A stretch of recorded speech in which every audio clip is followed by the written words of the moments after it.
चौथी पास राजा। किस किसने सुनी है ये कहानी?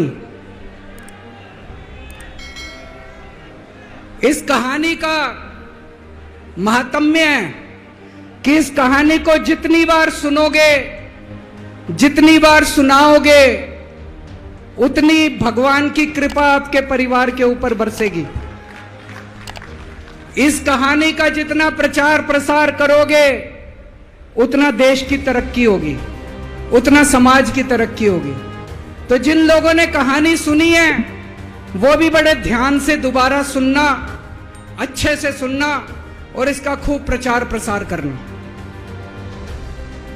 ये कहानी एक राजा की है, एक चौथी पास राजा की कहानी है, एक अहंकारी राजा की कहानी है, एक भ्रष्टाचारी राजा की कहानी है। आप लोगों ने राजा और रानी की कई कहानियां सुनी होंगी।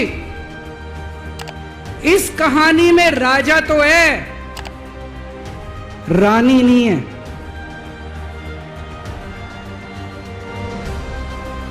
तो एक महान देश था, कई हजार साल पुराना देश। उस देश के एक गांव में एक बच्चा पैदा हुआ, बहुत गरीब घर में एक बच्चा पैदा हुआ। तो जैसे गांव के अंदर बच्चा पैदा होने पे ज्योतिषी आते हैं, ज्योतिषी आके बच्चे का भविष्य बताते हैं, ऐसे गांव का ज्योतिषी आया, उसने बच्चे की कुंडली देखी और बच्चे की मां को बोला कि माई, तेरा बेटा बड़ा होके बहुत बड़ा सम्राट बनेगा। माई को समझ नहीं आया, मैं इतनी गरीब, मेरा परिवार इतना गरीब, मेरा बेटा सम्राट कैसे बनेगा। खैर, बच्चा धीरे धीरे बड़ा होने लगा। गांव के सरकारी स्कूल में उसका एडमिशन करा दिया। उसका पढ़ने लिखने में मन नहीं लगता था। पढ़ते पढ़ते, क्लास करते करते चौथी में आके उसने नाम कटवा लिया। उसका पढ़ाई लिखाई में मन नहीं लगता था। बगल में, गांव के बगल में एक रेलवे स्टेशन था। घर में बहुत गरीबी थी। वो बच्चा वहां स्टेशन पे जाके चाय बेचने लगा।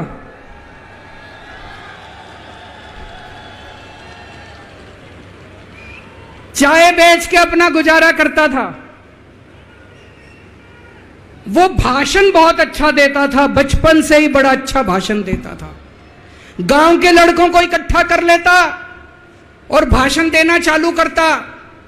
धीरे धीरे आसपास के गांव में फैल गया कि यह बच्चा भाषण बड़े अच्छे देता है।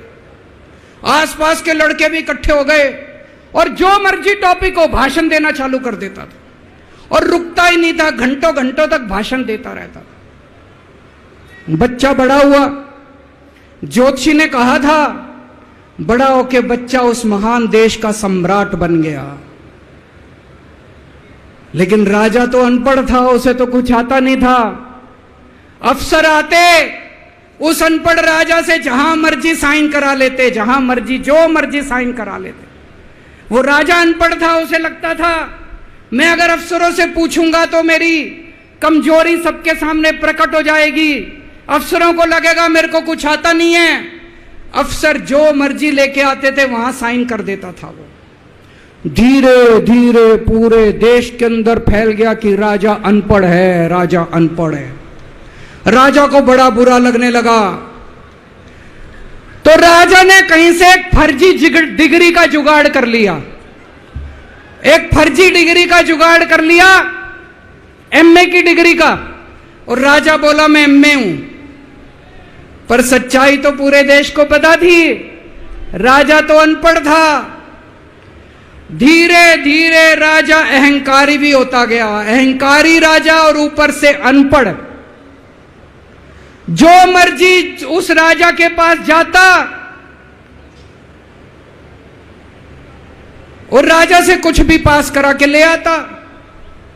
एक बार कुछ लोग गए, राजा को बोले जी नोटबंदी कर दो, नोटबंदी करने से भ्रष्टाचार खत्म हो जाएगा, आतंकवाद खत्म हो जाएगा।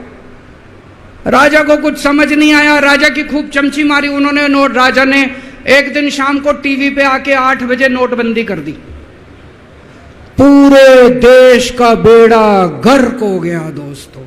लंबी लंबी बैंकों के सामने लाइनें लग गई, कई लोग मर गए, दुकानें बंद हो गई, रोजगार बंद हो गए, बड़ी बड़ी इंडस्ट्री बंद हो गई, पूरे देश का बेड़ा गर्क हो गया।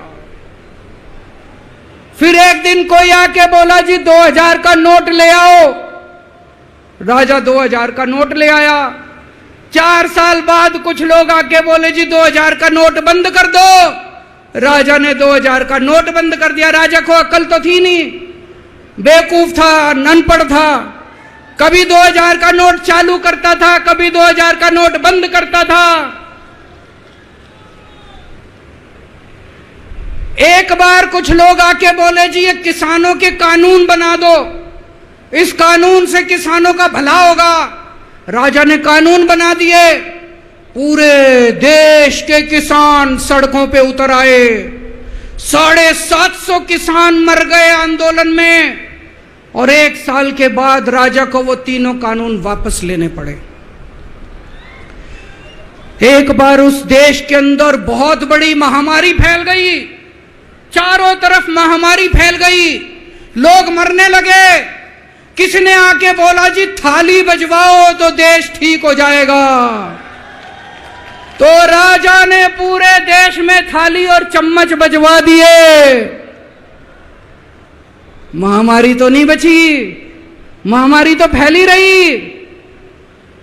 किसी ने आके कहा जी डॉक्टरों की जरूरत पड़ेगी, दवाइयों की जरूरत पड़ेगी, इंजेक्शन की जरूरत पड़ेगी, तब महामारी रुकेगी। राजा अपने दोस्तों का बड़ा ख्याल रखता था। उसके दोस्त थे। एक दोस्त ने 10,000 करोड़ रुपए चोरी कर लिए, राजा ने उसको देश से भगा दिया। दूसरे दोस्त ने 20,000 करोड़ चोरी कर लिए, राजा ने उसको भी देश से भगा दिया। पर एक दोस्त ऐसा था जिससे राजा की ज्यादा ही दोस्ती थी। कौन था? उसको उन्होंने सारे एयरपोर्ट बेच दिए, सारे जहाज बेच दिए, सारे सी पोर्ट बेच दिए, उन्होंने आसमान बेच दिया, जमीन बेच दी राजा ने, खदाने बेच दी। उस दोस्त पे राजा मेहरबान था। राजा का एक और दोस्त था। वो दोस्त इतना गंदा था कि उसने कुछ अंतर्राष्ट्रीय खिलाड़ी महिलाओं के साथ बदतमीजी करी, लेकिन राजा ने दोस्ती नहीं छोड़ी। मजाल जो उस दोस्त के ऊपर कोई आंच आ जाए, राजा उस दोस्त के साथ खड़ा रहा, लेकिन उसने खिलाड़ियों का सुना। राजा का एक और दोस्त था। उस दोस्त ने किसानों के ऊपर गाड़ी चढ़ा दी, रौंद दिया, कुचल दिया किसानों को। राजा ने अपनी दोस्ती नहीं छोड़ी। इस बात पे तो दाद देनी पड़ेगी कि राजा दोस्तबाज था, 1 नंबर का दोस्तबाज था। चारों तरफ अत्याचार हो गया, चारों तरफ देश के अंदर इनके अपने लोग जो थे वो बलात्कार करने लगे, गलत काम करने लगे, हाहाकार मच गया। जो राजा के खिलाफ बोलता, राजा उसको पकड़ के जेल में डाल देता। एक दिन एक पत्रकार ने कार्टून बना दिया राजा के खिलाफ, उस पत्रकार को उठा के जेल में डाल दिया। एक दिन एक किसी पत्रकार ने उनके खिलाफ कुछ लिख दिया, उसको पकड़ के जेल में डाल दिया। जो राजा के खिलाफ बोले उसका बेड़ा गर्क। कोई जज अगर उस राजा के खिलाफ ऑर्डर करता था, राजा उसको बख्शता नहीं था। चारों तरफ अत्याचार, महंगाई, बेरोजगारी। ऊपर आसमान में देवता ये सब देख रहे थे कि पृथ्वी के ऊपर कितना घनघोर अत्याचार हो रहा है। सारे देवता इकट्ठे हुए, देवताओं ने मीटिंग करी। सारे देवता मिलकर शिवजी महाराज जी के पास गए और कहा, महाराज कुछ करो, पृथ्वी के ऊपर अन्याय हो गया, अत्याचार हो गया, चारों तरफ बलात्कार, चारों तरफ हाहाकार मचा हुआ है, जनता परेशान हो रही है।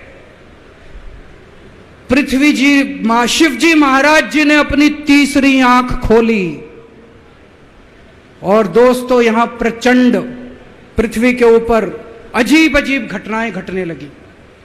उज्जैन के अंदर महाकाल की 6 सप्तऋषियों की बड़ी बड़ी 10 फुटा भारी भारी मूर्तियां थी। एक दिन बारिश और तूफान आया और 6 की 6 मूर्तियां टूट गई। लोगों ने कहा बड़ा अपशकुन हो रहा है, बड़ा अपशकुन हो रहा है। एक दिन एक ट्रेन एक्सीडेंट हो गया, 250 से ज्यादा लोगों की मौत हो गई। लोगों ने कहा बड़ा अपशकुन हो रहा है। और एक दिन घनघोर बारिश आई, तूफान आया, ऊपर से आकाशवाणी हुई, सारे देश की जनता को भगवान ने कहा कि आप महान देश के लोग हो, क्या कर रहे हो, उठो, खड़े हो जाओ और इस अहंकारी राजा के खिलाफ सब लोग मिलकर आवाज उठाओ। भगवान आपके साथ है। और उसके बाद दोस्तों सोई हुई जनता जाग गई और 1 साल के अंदर उस अहंकारी राजा का राजपाट जनता ने उखाड़ के फेंक दिया। और उसके बाद वो महान देश दिन दूनी रात चौगनी प्रगति करने लगा। ये कहानी बड़ी पवित्र कहानी है। इस कहानी को सुनने से और सुनाने से परिवार का, समाज का और देश का बहुत भला होता है। इसे ज्यादा से ज्यादा शेयर कीजिए, ज्यादा से ज्यादा लोगों तक पहुंचाइए ताकि ज्यादा से ज्यादा लोग इसे सुन सकें, इसे समझ सकें।